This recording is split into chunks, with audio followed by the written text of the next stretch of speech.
Welcome back dear students. तो आज हम लोग बात करने वाले हैं सॉल्यूशन के कंटिन्यूशन का next portion, that is Henry's law, Dalton's law and rods law. All these laws are interrelated and interconnected, so it is necessary to deal with them in a serial manner. So first one is Henry's law.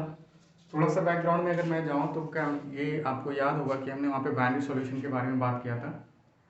That is binary solution which have solute and solvent, and these binary solution was basically classified on the basis of their combination of states of solutes and solvent.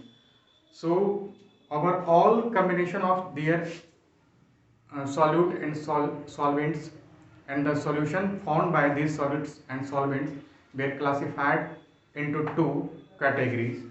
First one was ideal solution, first one was volatile solution and second one was non-volatile solution. Volatile solution was those binary solution in which both solute or solvent was in fluid state. Fluid state means what? It will be either in liquid state or it will be in gaseous state. Either one of the component must be in liquid state, and second one may be either liquid state or maybe gaseous state. That is called as volatile solution. So we are going to study Henry's law for volatile solution. तो volatile solution की अगर मैं बात करने वाला हूं तो यहाँ पे हम लोग बात करेंगे in terms of gas dissolved in a solution, means liquid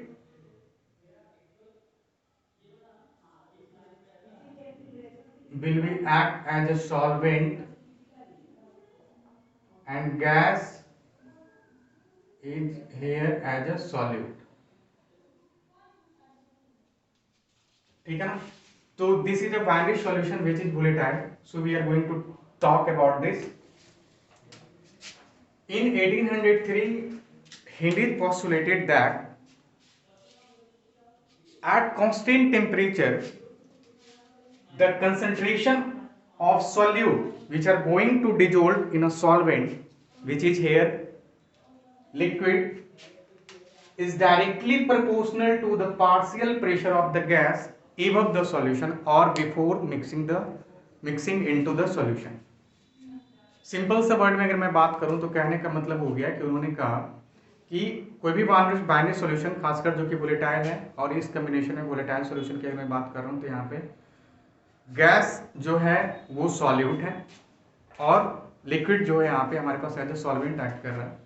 और इस केस में अगर कंसंट्रेशन की मैं बात करूं गैसियस स्टेट का या फिर सॉल्यूट का, ऐसे तो हम दोनों का निकाल सकते हैं, कंसंट्रेशन ऑफ सॉल्वेंट और concentration of solute, that will be directly proportional to the mole fraction of their concentration and mole fraction of their components. And we can easily say that before mixing या फिर before making a binary solution, the binary solution which are made up of solute or solvent when combines together they will form a solution. But before making a solution, when it is in pure state, especially if a solute is in pure state, then and the solute is here in gaseous state, then we have to calculate the pressure of this gas at normal condition. Then it will be directly proportional to the mole fraction that is going to be added into a solution which is here liquid state. ठीक है ना. तो कहने का मतलब हुआ कि जब मैं एक लिक्विड में गैस को मिलाने वाला हूं तो उन्होंने बताया कि जो एक्चुअल कंसंट्रेशन ऑफ सॉल्यूट होगा वो डायरेक्टली प्रोपोर्शनल होगा जो partial pressure exerted by them before the making of या before the formation of solution of that gas. ठीक है. तो इन्होंने ये कह दिया, जिसका मतलब अगर हमारे पास PV मान लेते हैं, B is a binary solution है, यहाँ पे लिक्विड को मैं यहाँ पे वाटर को A मानूंगा और इसे मैं B मानूंगा. ठीक है. A will be always termed as solvent and B will be always understand as solute. So here Pb, the concentration, sorry, the partial pressure of solute, here it is gas, is directly proportional to the concentration before mixing, concentration of that gas before mixing or before making the solution. So we can say that this partial pressure is directly proportional to the concentration of that gas before mixing or before formation of the solution. Or what is the meaning of concentration? Simply it is be termed as mole fraction of that component, और वो component यहाँ पे हमारे पास, चूंकि solute के बारे में बात कर रहा हूँ यहाँ पे, तो वो एक बी होगा। मैंने बताया कि सॉल्यूट के लिए मैं यहाँ पे बी यूज करूंगा और सॉल्वेंट के लिए ए। तो यहाँ पे मैं सॉल्यूट के लिए बात कर रहा हूँ, तो यहाँ पे कंसंट्रेशन हो जाएगा सॉल्यूट का। अगर मैं इसे प्रोपोर्शनलिटी कांस्टेंट यहाँ से हटा निकालता हूँ, तो we will see that partial pressure of that gas is equal to proportionality constant multiplied by the mole fraction of that gas before the formation of the solution। ठीक है, तो यहाँ पे हमारे पास KH आ गया Henrys constant, where KH is Henrys constant, P is the partial pressure of gas above liquid and mole fraction X is the concentration of gas dissolved in solvent or liquid। so ये हमने equation इसे 1 मान लिया। अगर मैं इस equation को compare करूं straight line equation y equal to mx plus c, यहाँ पे c कांस्टेंट हमारे पास 0 है, तो it will start from origin. Here along x axis we have mole fraction or concentration and along y axis it is the partial pressure of that gas। so we will see that we can see here that जो slope kh equal to pv divided by xv, that is the actual slope of that equation, that is the equation of Henry's law, we have to remember it and hence I am going to take it as equation 1। now अगर हम बात करें Dalton's law, मैंने बोला था कि just 1803 में 1803 में ये आया था, पब्लिश हुआ था ये रिसर्च, उसके ठीक पहले हमारे पास डाल्टन्स ने एक कंसेप्ट दिया था जिसे हम Dalton's law of partial pressure कहते हैं। मान लीजिए कि कोई गैस है, अगर कोई नॉर्मल लिक्विड पे इक्विलिब्रियम स्टेट में या फिर नॉर्मल टेम्परेचर और प्रेशर पे जितना प्रेशर वो एग्जर्ट करता है, मान लीजिए कि वो उसके थ्रू लगाया गया प्रेशर है पी। सेम टाइम हमारे पास गैस भी है, वो उसी लिक्विड पे सेम टेम्परेचर और प्रेशर पे वो प्रेशर लगा रहा है P B. Suppose that if we take both gas and combine them and apply it over the same liquid at same temperature and concentration, we will see that the total pressure exerted by them is equal to sum of their individual partial pressure which I have already calculated before that। so इन्होंने बताया कि total pressure exerted by a mixture of gases, two gases is equal to the sum of the individual partial pressure exerted by the gases। This means कि total pressure जो इस पे लग रहा है वो हमारे पास इंडिविजुअल इस गैस का जो प्रेशर लग रहा था कंबाइन उससे, अगर सेम टेम्परेचर कंडीशन है कि टेम्परेचर और प्रेशर कांस्टेंट रहना चाहिए, टेम्परेचर में वेरिएशन नहीं होना चाहिए और प्रेशर में भी हमारे पास मतलब सिंपली एट इक्विलिब्रियम स्टेट, तो total pressure will be termed as P A plus P V, है ना। अब मैं आ जाता हूं रॉड्स लॉ पे। रॉड्स लॉ की बात करूं तो 1887 में रॉड्स ने बोला कि सिंपली इसको मैं बाद में बताऊंगा, आप बाद में खुद ये बता सकते हो कि it is a combination of both Henry's law and Dalton's law. Basically हमें यहाँ पे क्या निकालना है कि Raoult's law is a special case of Henry's law. How we can say that?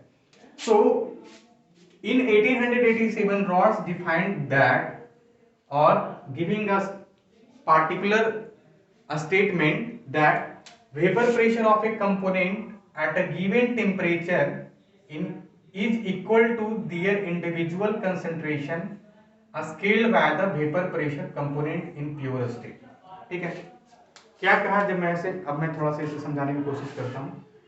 यहां पे मैंने एक सॉल्यूशन लिया है, दो कंपोनेंट का बाइनरी सॉल्यूशन, इसे मैं हीट कर रहा हूं, देन जैसे ही हीट होगा ये क्या करेगा, प्रेशर रिलीज करेगा। प्रेशर दोनों का इंडिविजुअल कंपोनेंट होगा रिलीज। अभी मैंने डाल्टन्स लॉ से बोला था कि जो इस A का जो इंडिविजुअल प्रेशर होगा वो PA होगा और B गैस का जो हमारे पास प्रेशर रहेगा वो PV होगा।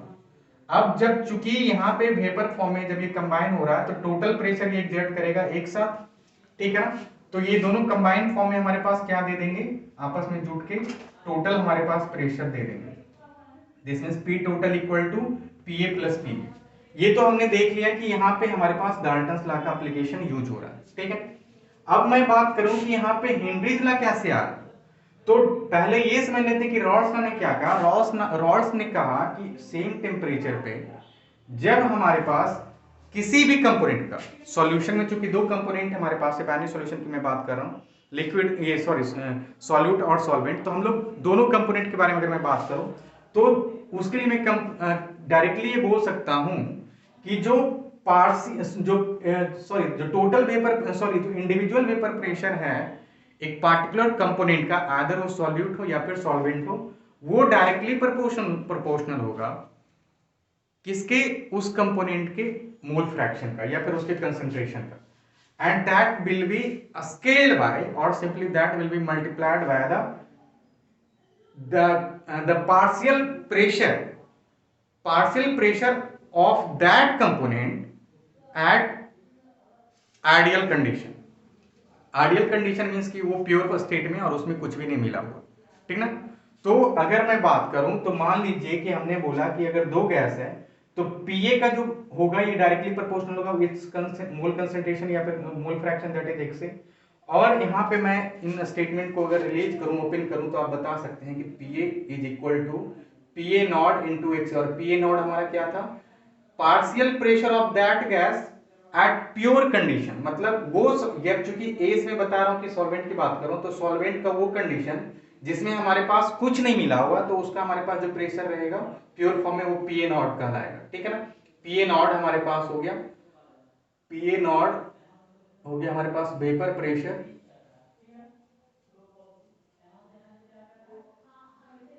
Of A in pure state, मतलब नथिंग इज मिक्स्ड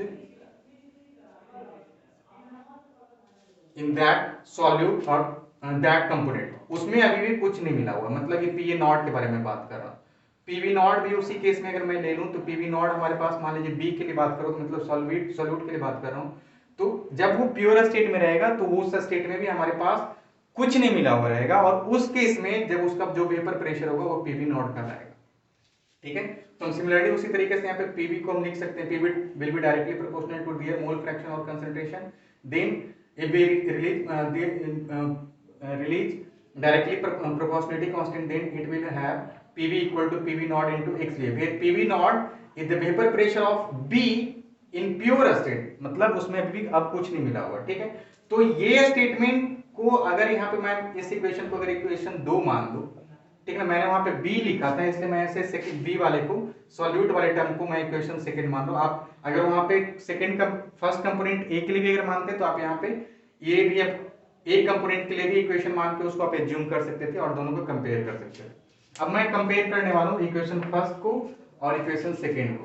आप वहां से देख सकते हैं कि pv equal to kh into X भी है, और यहां से मैंने सेकंड इक्वेशन से निकाल दिया pv equal to pv not into X भी। अगर मैं कंपेयर करूं तो we will see that xv is equal to kh, sorry pv sorry kh is equal to pv naught, ठीक है ना। तो pv naught equal to kh, ये कंडीशन कहता है कि, और kh था हमारे पास हेनरीज कांस्टेंट और pv naught था हमारे पास सॉल्यूट का vapour pressure when there was nothing mixed in that component or here it is solute। तो उस वक्त जब हमारे पास उसमें कुछ नहीं मिला हुआ तो उस वक्त का जो वेपर प्रेशर था उसको मैंने प्योर फॉर्म में पीवी नॉट से दिखाया। तो अगर ये केस मैं लिखूं तो मैं बता सकता हूं कि जब KH या फिर हेनरीज कांस्टेंट इक्वल टू हो गया vapour pressure of individual component at pure state, then it will be said that Rod's law is a special case of Henry's law, ठीक है। अब मैं थोड़ा सा आगे बढ़ता हूं, तो अब चूंकि पीए मैंने निकाल लिया, पीवी निकाल लिया, तो डाल्टन्स लॉ क्या बोलता है, अगर इस सॉल्यूशन को मैं बंसन बर्नर से जब मैं हीट दे रहा हूं तो इसके ऊपर खुद इसका वेपर प्रेशर रिलीज होगा और फिर वो इसी के ऊपर प्रेशर लगाएगा। अगर इस पे प्रेशर लगा रहा है तो total pressure will B the sum of individual vapor pressure, then according to Dalton's law we will say that PV here, P total, that is P total equal to PA plus B equal to PA plus PB, and PA equal to PA naught into XA plus PV equal to PV naught into XB. Hence we can say that P total equal to PA plus B equal to PA plus PV equal to PA naught into XA plus PV naught into XB. This is an ideal equation for any binary solution, but this equation is not practically possible. This is totally hypothetical, and hence we will say that almost entire solution in the whole universe will not follow this equation, because this is totally hypothetical. Practically we have to consider it as almost ideal, or in case if any deviation have been shown from this equation will be considered as non ideal. ठीक है, तो non ideal solution को हम लोग फिर आगे चल के जो कि इससे डेविएशन शो करेगा, डेविएशन क्या शो करेगा कि P total will be greater than PA plus PB or P total will be less than PA plus PB. We will say that it is either it will either show positive deviation or will be showing negative deviation, and we have already discussed in previous classes. तो अब यहाँ पे थोड़ा सा मैं graph से मैंने बता ही दिया इसको. अब यहाँ पे ये जो इक्वेशन हमारे पास दे दिया, और इससे मैंने ये कंक्लूड कर लिया कि PA equal to PA not into XA और PB equal to PB not into XB can be considered as a form of Henry's law equation, that is PB or PA equal to KH into XB for PA equal to KH into XA, and when KH equal to PB naught or KH equal to PA naught, Rod's law behaves as a special case of Henry's law. ठीक है, तो this was the one of the most important topic and it is very necessary to understand it very properly. So अब हम लोग यहाँ पे इसके बाद मैंने डाल्टन्स लॉ ये रॉड्स लॉ के बाद मैंने ऑलरेडी कल ये बता चुका हूँ कि इससे जो डेविएशन शो करेगा वो पॉजिटिव डेविएशन होगा अगर P total will be greater than PA plus PB, और नेगेटिव डेविएशन शो करेगा फॉर नॉन आइडियल केस में दोनों केस आ जाएंगे, P total will be less than PA plus PB. ठीक है.